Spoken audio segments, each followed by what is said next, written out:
Welcome back to Hearts Wine from Heart's Distractions, the podcast where we sip on the messiness, the beauty, and the undeniable complexities of love. I'm your host, of course, and today, oh y'all, we're going to talk about something that might hit close to home for a lot of couples out there. But before we do, I want to say that I appreciate y'all time and patience and allowing me to take a break as I needed to take out some time for me to kind of recollect myself and get some thoughts together, as well as life be life, and y'all know how it be. So I like to keep it real with y'all at all times for those who notice my absence. But let me set the scene for y'all for this episode today. You and your partner have just had one of those arguments. Maybe voices got raised, maybe some doors got shut a little hard or too hard. You're both sitting in silence, and suddenly your partner slides a cup of coffee your way the exact way you like it. No sugar, extra cream. If it was me, it would be a latte. But no words, just that small gesture. And in that moment, you feel it. That's their way of saying, I'm sorry. But here's the $1,000,000 question. Can actions really speak louder than words when it comes to apologies? Or do we sometimes use actions as a shortcut, hoping to bypass accountability? Yes, y'all know I'm starting early in the morning or afternoon or evening, whatever time zone you're in, because that's what today's episode is all about. The unspoken apology, how nonverbal gestures can speak louder than words. We're going to unpack the beauty of silent gestures, the danger of manipulative ones, and how you and your partner can build your own unique apology language. Get ready to expect some humor, of course, some real life stories, and yes, some raw truths that might sting a little, but remember, those tears are our wine. So grab your glass, grab your partner if you want to, and let's dive in.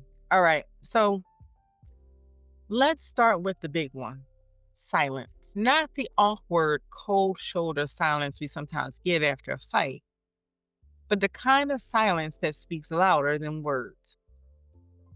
Now, let's be real. Words do matter. Saying I'm sorry has power, but sometimes words aren't enough. And sometimes words fail us completely. No, don't believe me? Well, psychologist Dr. Albert Mehrabian, who's famous for his research on communication, found that 93% of communication is nonverbal. Think about that for a second. 93%. So that means only 7% of our communication is about the actual words. And the rest? Tone of voice, body language, facial expressions, and even silence. So technically, your I'm fine with a slammed cabinet door isn't just words, it's a whole TED talk in itself. That means your apology doesn't just live in your mouth. It lives in your eyes when you look at your partner with softness after a fight. It lives in the way you reach for their hand even when the tension is still heavy. It lives in those acts of service that Gary Chapman talks about in the 5 love languages. So, can I give y'all a story real quick? I once worked with a couple where the husband could not verbalize apologies. Like, he just couldn't formulate his lips to, even say it, y'all. He'd freeze up, get defensive, or just shut down completely. His wife would be fuming and saying, all I need is for you to say sorry. But you know what he did? Every single time they argued, she'd wake up the next morning to find her car gassed up, the oil changed, the kids' lunches prepped, and the fresh cup of coffee waiting. That was his way of saying sorry. That was his apology. It wasn't the words, it was the actions that spoke. I care enough about you to lighten your load. Now, was it perfect? most of us are going to say no, but yes, she still needed words. And we'll talk about that balance later. But those actions were his bridge back to connection. And sometimes gestures feel more real than words ever could. Because words can be empty, but action takes effort. Because let's be honest, sometimes the I'm sorry comes with that eye roll tone that actually means, can we just move on already? But a hand on your back while you're cooking, that can feel like the truest apology. I'm preaching today, y'all. And let me ask you this. When's the last time your partner said sorry without actually saying it? Maybe it was a hug. Maybe it was a text that wasn't sorry but said, "Hey, did you eat today?" That's love speaking without a microphone. Now, here's where it gets interesting. Here's the twist, y'all. How we apologize without words, how we give or read unspoken apologies isn't just about personality. It is deeply influenced by where we come from. Don't believe me? All right, well then follow this then. Because we're going to take generational differences, for example. Baby boomers often lean into providing and fixing as their form of apology. If dad messed up, suddenly he's out in the yard building you a new fence, buying that shiny appliance, and suddenly changing the oil in your car, or the bills are paid early. Sound familiar for any of you? For Gen X, it might be subtle gifts or avoiding conflict altogether. Quietly try to move on, right? Okay. Millennials, we might over-explain through text messages, that'll sound like you're getting a 5-paragraph text message apology followed by 12 memes to soften the mood. And Gen Zs, honey, they'll send you a TikTok that says, "Sorry I yelled, but this video of a dog falling off the couch reminded me of us." And you know what? Honestly, they all count. If it feels authentic to the person receiving it and your partner understands the gesture. Culturally, it's even more nuanced. Cultural also shapes how we show remorse. In some cultures, eye contact itself is a profound apology. In others, preparing food is the most sacred way to say, "I care and I regret what I did." In my Latino families, abuelitas, food is the peace treaty. Abuela doesn't say sorry, she hands you a plate. In many Asian households, parents don't say, "I'm sorry." Instead, they'll show up with fruit or quietly slip money into your pocket as a way of repairing hurt. That's the "I care, I regret, I love you" statement. Can I share another story with y'all? I remember a story shared by a same-sex couple. We're going to call them James and Malik. James struggled with saying sorry because of his upbringing.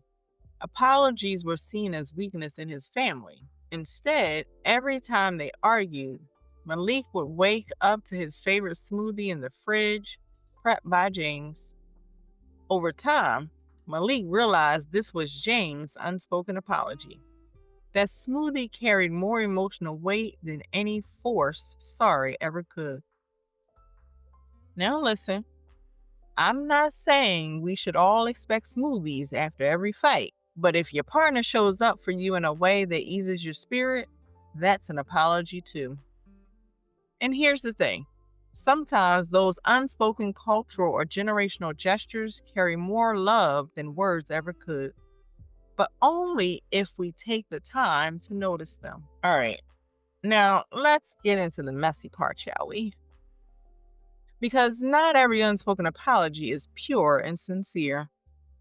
Sometimes those gestures are manipulative, and this is where we need to tread carefully. Think about it. Your partner cheats, and instead of accountability, they show up with flowers, big bouquet, shiny ribbon, maybe even jewelry. Or they mess up big time, and suddenly you've got a brand new gadget or a surprise vacation. And for a moment, you think, wow, they care. But then you realize this is a distraction, a whole cover up, an attempt to silence your hurt with shiny objects. Now, don't get me wrong, gifts can be beautiful, but when they're used to dodge responsibility, they're not apologies. They're distractions from the truth that just played out and played on you. Don't believe me? All right, well, Dr. John Gottman, one of the leading researchers on marriage, calls these repair attempts. And here's the kicker: repair attempts are only successful when they're sincere. A hand squeeze after an argument can be life saving in one relationship, but feel insulting in another if the underlying issue isn't addressed. So, how do you know the difference between a sincere nonverbal apology and a manipulative one? It comes down to intent and follow through, I believe. A sincere apology comes with consistency because you see the behavior begin to shift. A manipulative gesture is usually a one-time band-aid with no change behind it at all. Can I give y'all a quick short story to bring this home? So I once counseled a woman whose partner would apologize with sex. Every single time he'd mess up, they'd fight, and he'd initiate intimacy as if that was the reset button. And at first, she thought maybe that was his way of saying sorry and expressing regret. But over time, she realized it wasn't an apology. It was avoidance of a much needed conversation. And he was skipping accountability and hoping passion would erase her pain. Because I didn't give y'all no names this time, I'm going to give y'all two names. And we're going to call that couple Sarah and John. Okay? So that was Sarah and John for y'all. And listen, I know some of y'all use sex as an apology too. And sometimes, sure, it works. But if it becomes the only way you repair, then it's not intimacy. It's manipulation. And look, some of y'all know exactly what I'm talking about. Because sex as an apology can feel good in the moment. But if there's no accountability behind it, well, it's basically like putting frosting on a burnt cake. Looks good, tastes sweet for a second, but underneath, it's still burnt. So here's the bottom line. Gestures are powerful, but only when they're authentic. Flowers, hugs, gifts, sex, none of it means a thing if it isn't paired with real remorse and accountability. So how do you know the difference? It's about intent and follow through. If the gesture comes with consistent change, then it's sincere. If it's a one-time band-aid, well, we already know what that is. Clear manipulation. And here's something we don't talk about enough. Not everybody knows how to read an unspoken apology. Let's talk about something that can make or break your ability to give or even receive an unspoken apology. Emotional intelligence. Yes, I'm coming back there, y'all. If you haven't heard my earlier episode on this, go back and listen to it and then come back here and finish it out. Now, I definitely do not want, since we're talking about this again, I don't want this phrase to scare you. Emotional intelligence, or EQ, is really just the skill of being able to recognize what's happening emotionally for you and the people around you, and then responding in a way that actually makes sense. Think about it. Have you ever done something for your partner that in your mind was the perfect unspoken apology, only for them to totally miss it? You're sitting there thinking, didn't you notice I made your favorite dinner? That was my sorry. And your partner is looking at you like, cool, thanks for the lasagna, but we're still not okay. But also, are you going to say something? That's the gap. Emotional intelligence is what helps you bridge it. Emotional intelligence isn't just about managing your own emotions. It's about recognizing and responding to the emotional signals of your partner. Bottom line, it helps you know not just what you're trying to say, but whether your partner actually heard the apology behind the gesture. Psychologists Peter Salovey and John Mayer define emotional intelligence as the ability to perceive, integrate, understand, and regulate emotions. Well, in relationships, this translates to: can I pick up on my partner's cues, and can I communicate mine in a way they actually receive it? Now, I know that sounds like textbook jargon, so let me translate. It means being able to notice when your partner is softening after an argument. It means realizing when their hug is an apology and not just a habit. And it means being able to send your own signals without confusing the heck out of them. Because let's be real, if your apology gesture is taking out the trash, but your partner doesn't even notice the bag is gone, guess what? That's not an apology. That's just you doing what you're supposed to do anyway. Yep, I said it. And because I said it, I'm going to give you another example. We're going to call this couple Sam and Danielle, whom I worked with. Now, Sam's way of apologizing was fixing things. He changed the light bulbs, washed the car, mowed the lawn. Danielle, though, didn't read those as apologies. She wanted closeness. She wanted Sam to sit with her on the couch and touch her hand. So here's the problem. Sam thought he was nailing it, y'all. Danielle thought he was avoiding her. Neither one was wrong. They just weren't reading each other's emotional signals. Once they learned to talk about it, they created a system. Danielle said, if you can't say sorry right away, at least hold my hand. And guess what? Sam agreed. And in return, Danielle learned to see his fixing things gestures as his version of softening. That's emotional intelligence, learning the dialect of your partner's unspoken apologies. Can I give y'all a poetic reflection real quick? Hands that linger, eyes that soften, steps that move closer. Sometimes it's not the words we miss, but the courage to lean into silence with love. I want you to pause for a moment and think. What's the last nonverbal apology your partner gave you? Maybe it was a hug. Maybe it was the way they sat closer after a fight. Did you recognize it at the time? Or maybe even later? Now flip it. When's the last time you gave one? Did your partner catch it? Or did it fly right over their head?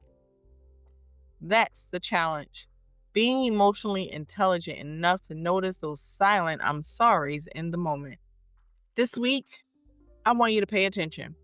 Notice the way your partner softens after tension. Look at their body language, their tone, the small gestures. Because sometimes the sorry is sitting right there, and we miss it because we're only listening for words. At the end of the day, emotional intelligence isn't about being perfect. It's about being present. It's about noticing the cues your partner is sending and not brushing them off, because an unspoken apology only works if it's actually received. All right, let's make this real with some stories, because we all know examples bring these concepts to life. So, can I share at least 3 good stories with y'all that I can remember? So, I worked with this couple. We're going to call them Marcus and Tasha. Now, Marcus hated confrontation. Arguments gave him anxiety, so when things blew up, he retreated. Tasha, on the other hand, thrived on verbal processing because she needed words.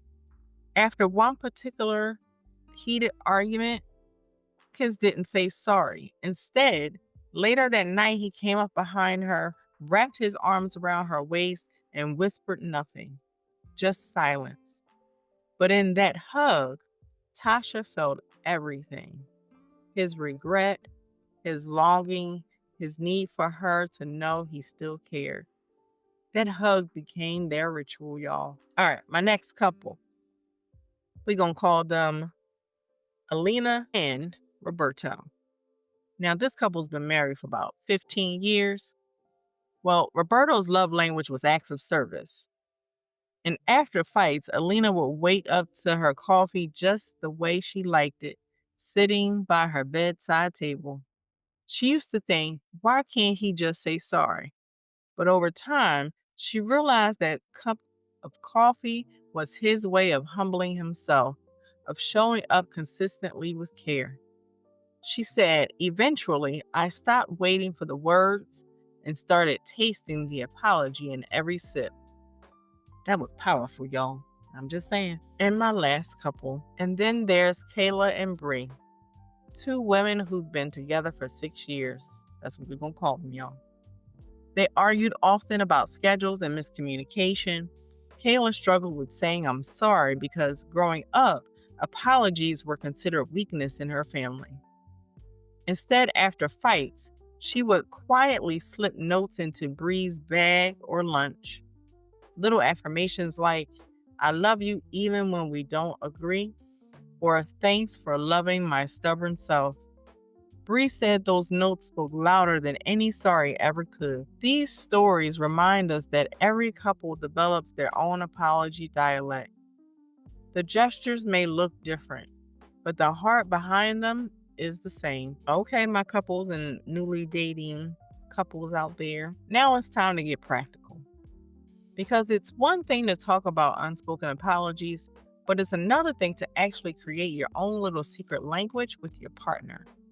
And listen, every couple needs one. Think of it this way. You've got inside jokes. You've got pet names. You've got that one song that's your song. Why not also have an apology language that's unique to you? Here's the first step. Ask each other, when I can't find the words, what action would make you feel loved and seen? For some, it's physical touch, a hug, a hand squeeze. For others, it's acts of service like making the bed, cooking dinner, or running that errand you've been avoiding. And for some folks, it's just sitting in the same room after a fight. No words, just presence. So I've worked with a couple. We're going to call them Alicia and Jerome. Alicia told Jerome, when I'm mad, I need space, but I also need to know you're near. So if you can't say sorry right away, just sit with me on the couch. Don't talk, don't explain, just sit there. That became their apology ritual, and she said it was more powerful than any sorry he ever tried to force out. Step 2. This part is crucial, y'all. Actions can never replace accountability. If your apology language is folding laundry or cooking a meal, that's beautiful. But if you're folding laundry to avoid a conversation you know you need to have, well, that's not an apology. That's avoidance. Like, if you break my trust and then just vacuum the living room floor, sweetie, thank you for the clean carpet, but we still need to talk about why you broke my heart. Come on, finger snaps. I know some of y'all heard me out there. Okay. And the last step, consistency. Consistency is the difference between a genuine gesture and manipulation. A one-time action after a huge mistake can feel nice, but it won't build trust. What builds trust is when your partner can say, yes, every time we stumble, you show up for me in this way. All right, I'm going to give y'all a quick couple story. This one woman told me, we're going to call her Tina. Every time we argued, my wife would come and hold my hand in bed. Even when we weren't speaking yet, she did it consistently. And because she did it every time, I started to trust that she would never let conflict separate us overnight. That's the magic, y'all. Y'all missed it. Consistency builds safety. I'm going to let that one sink in. Step 4. Let's not forget, words still matter. The best apologies are a mix. Sometimes you need to say it and show it. Because listen, if you ate the last cookie in the jar, flowers won't fix it. But flowers and a trip to the store for more cookies, now we're talking about a real apology plan. Your words can reassure. Your actions can reinforce. Put them together and you got the strongest apology language of all time. I promise you. Here's a bonus tip. Create a ritual. Something you both agree on that means this is my way of softening after conflict. Maybe it's a long hug at the end of an argument. Maybe it's a cup of tea you always brew. Maybe it's a simple phrase you both say, like reset, and then you back it up with action. So tonight, sit down with your partner and ask, what's one nonverbal gesture that makes you feel loved after we fight? Write it down. Try it the next time conflict happens. Then add one more gesture of your own and see what works. The goal here isn't to replace words. It's to expand your toolbox. Because let's be honest, there will be times when sorry gets stuck in your throat. But if you've built your own apology language, you'll still have a way to say, I care, I regret, and I'm here. All right, y'all, let's get into the real talk. Because as beautiful as nonverbal apologies can be, not every gesture is healthy. Some of them are red flags. And if we don't call them out, we risk confusing manipulation for love. So let's break these down one by one, shall we? The first one, over-reliance on gifts or sex. Now listen, I love flowers. I love a surprise gift. And let's be honest, I don't think anyone's ever turned down apology cheesecake. But here's the thing. If the only time you get gifts or intimacy is after your partner messes up, that's not an apology. That's a transaction. It's like your partner is saying, here's some roses. Now forget that I blew up at you yesterday. Or worse, let's just sleep it off and you'll forgive me by morning. That works once or twice. But after a while, it starts to feel cheap because deep down, you know they're avoiding accountability. Okay, I had a client once who said every fight we had ended in a shopping spree. He'd max out his credit card before he'd ever say the words, I'm sorry. And at first, I thought, wow, he must really love me. But over time, I realized he was just buying silence, not building trust.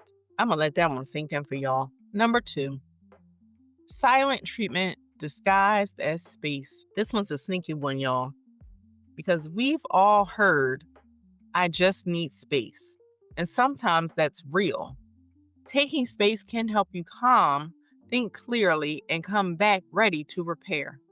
But the silent treatment, that's different. That's when silence isn't about cooling down. It's about punishment and control.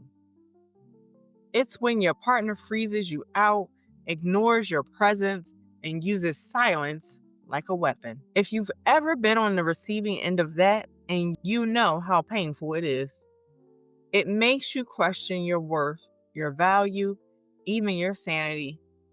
And that is not an apology.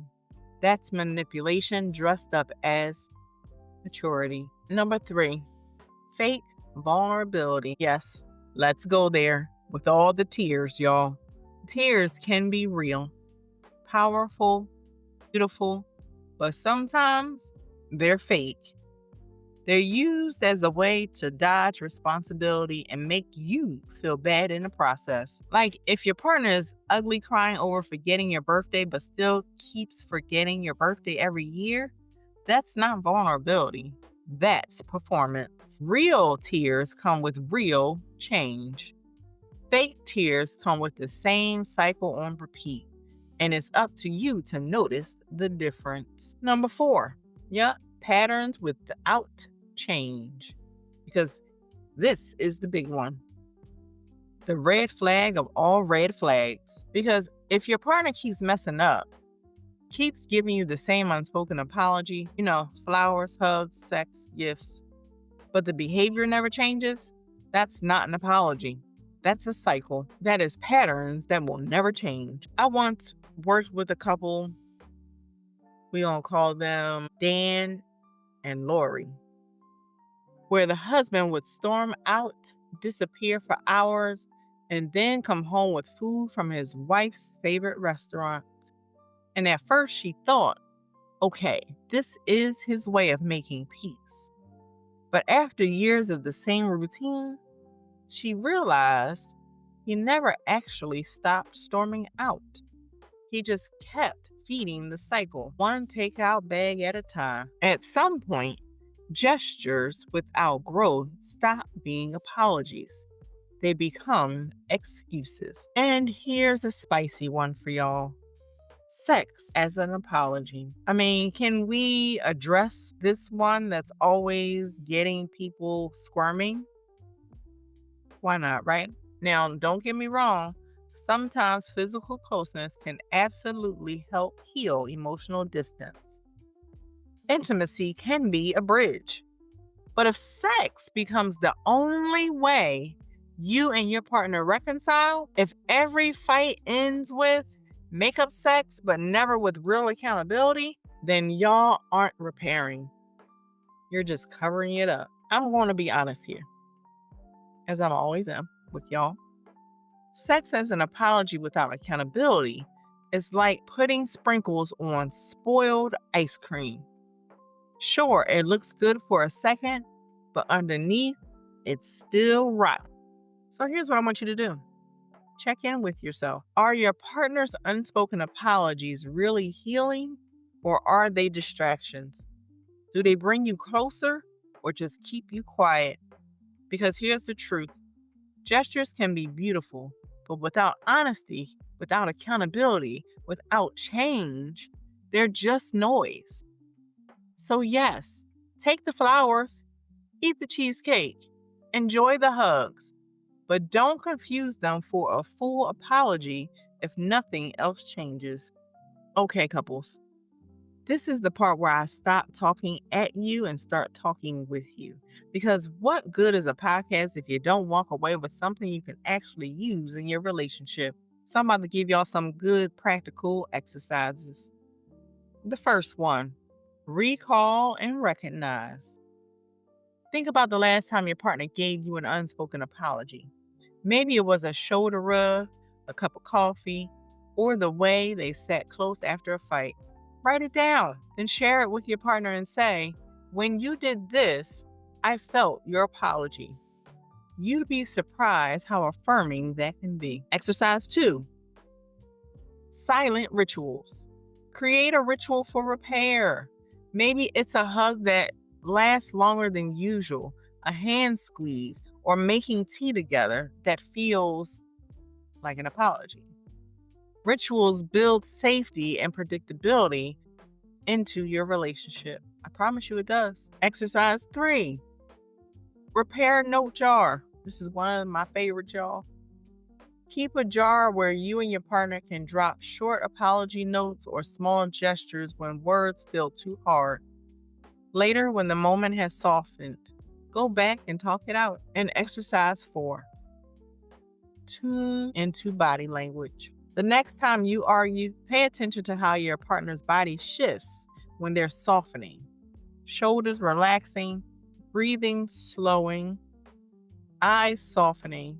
Those are often nonverbal ways of saying, I want to come back to you. The point of these exercises isn't to replace verbal apologies, people.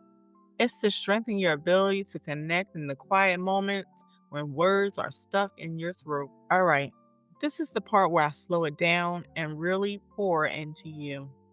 Because let's be real, I can talk all day about gestures and apologies, but sometimes it helps to hear what the experts say, what the stats reveal, and even what a little poetry can stir up in your soul. So y'all have heard me talk about John Gottman, right? The marriage researcher who basically like the Beyonce of relationship science.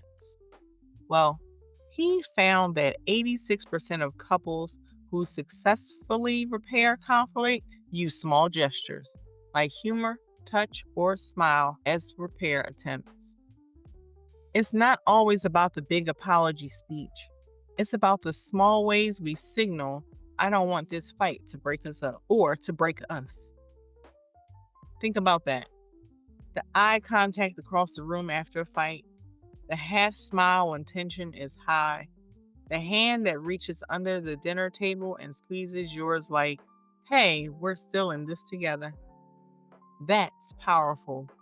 That's everyday love. Dr. Sue Johnson, I love her, creator of emotionally focused therapy.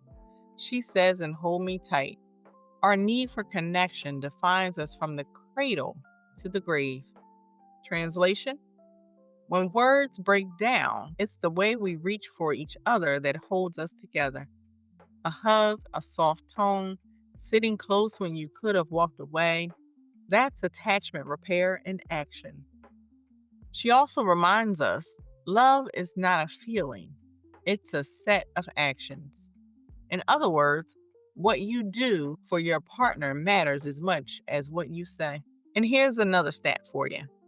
According to the American Association for Marriage and Family Therapy, 73% of couples report their relationships improve after therapy. And you know what therapists often teach? Well, if you don't know, I'm going to tell you that an apology has to live in both spaces, the words and the actions. Say it and show it. Now, let me drop a couple of gems. Can I? Esther Perel, you already know she doesn't miss. She says, quality of our relationships determines the quality of our lives. And isn't that the truth? Every sorry, spoken or unspoken, isn't just about fixing a fight. It's about protecting the quality of your daily life. And Maya Angelou, y'all know that's my girl. People will forget what you said. People will forget what you did. But people will never forget how you made them feel. Woof! That right there is the whole unspoken apology summed up in one sentence. Because it's not always about the flowers, the notes, the chores. It's about how those gestures make your partner feel seen and cared for. And Gary Chapman, again, the 5 love languages guy, who, yes, of course, wrote the book, The 5 Languages of Apology. In it, he basically says, if you want your apology to land, you've got to speak it in the way your partner receives love. Sometimes that's words, but other times it's silence, a hug, or a bowl of ice cream after a fight. Okay, I think I just told it myself because, yes, I like ice cream. But also, Gary Chapman wrote, love is a choice you make every day.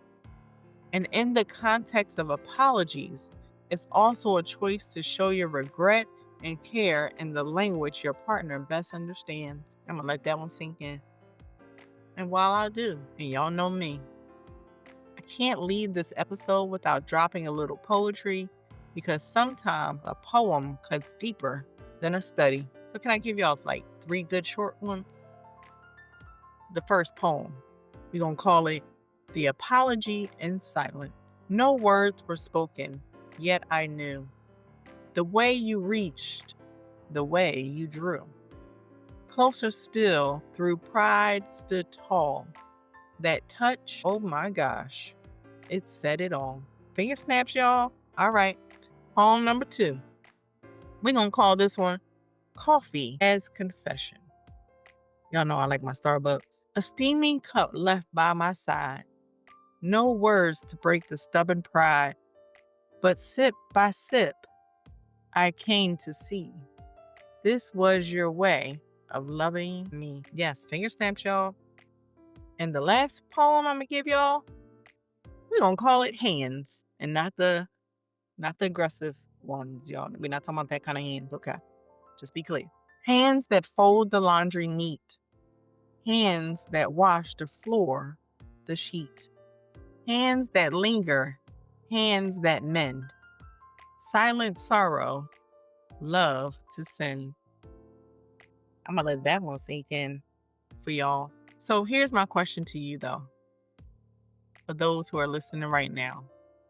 What's the last unspoken apology your partner gave you? Did you notice it? Did you name it? Maybe it was the way they scooted closer in bed after an argument. Maybe it was the way they touched your hand while passing you the remote.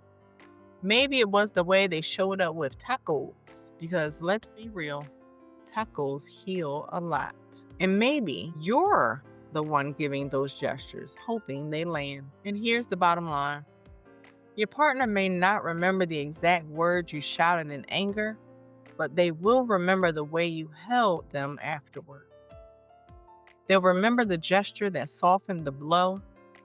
They'll remember that even in the silence, you reached back for them. So, what have we learned today?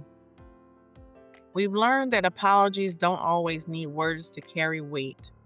Sometimes it's the silence, the hand on your back, the favorite meal made after an argument, or the coffee left on the nightstand that speaks volumes. But we've also learned that gestures only work when they're silent, when they're sincere, consistent, and backed by real accountability. Because at the end of the day, no action can replace true change. So here's my challenge to you this week. Create your own unspoken apology language with your partner. Decide on one or two gestures that say, I'm sorry, I care, I want to reconnect. Try it out and see how it shifts your healing process. And don't forget, share this episode with your partner, your friends, your community, because someone you know right now is struggling to figure out if their partner's gesture is genuine or just a distraction. And while you're at it, subscribe to my YouTube channel at Hearts Wine from Hearts Distractions on YouTube. Visit my website, www.aliciasdistractions.com. Go purchase a copy of my book on Amazon called Distractions of the Heart. And finally, follow us on social media on Instagram, TikTok, or Facebook. At the end of the day, apologies aren't just in the words we speak, but in the love we show.